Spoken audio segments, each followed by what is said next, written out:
பண்ணையில் ஒரு நாட்டுக்கோழி ஒரு முட்டை இட்டுருக்குங்க. நேற்றுக்கு முட்டை விட்ட ஒன்று, இன்னைக்கு விட்ட முட்டை ஒன்றுங்க.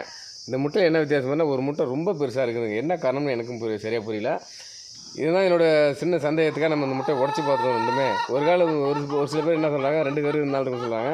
அந்த டவுட்டுக்காக அந்த பெரிய முட்டை இப்போ உடச்சி பார்க்க போகிறோம். பெரிய முட்டையில் 2 கரு இருக்குதா, சின்ன முட்டையில் 1 கரு இருக்குதா, பெரிய முட்டையில் 2 கரு இருக்குதான்னு பார்ப்போம். வாங்க உடச்சி காமிப்போம். தம்பி உடைக்கிறாப்புல. Right, super.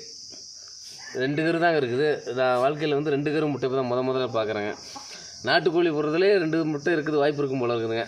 சரி, பெரிய முட்டையாக இருக்குன்னா ரொம்ப பெரிய முட்டையாக இருக்குன்னு பார்த்தா உள்ளுக்கு உண்மையிலே 2 கரு தாங்க இருக்குது.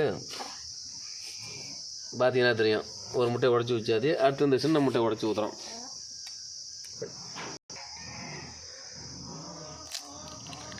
சின்ன முட்டையில் 1 கரு தான் இருக்குது, பார்த்துக்கோங்க. இதுக்கு காரணம் என்னன்னு சரியான காரணம் நமக்கு தெரியல. தெரிஞ்சவங்க கமெண்ட் பாக்ஸில் தெரிவிங்க. நான் மற்றவங்க தெரிஞ்சுக்கிட்டோம். ஒரு பெரிய முட்டையாக இருக்குது, என்னென்ன சந்தேகப்பட்டு நம்ம பார்த்தோம்னாக்கா அதில் 2 கரு இருக்குது.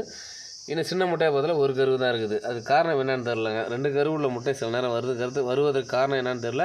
இந்த முட்டையை அடை வச்சா 2 குஞ்சு பொரிக்குமான்னு ஒரு சின்ன சந்தேகமும் இருக்குதுங்க.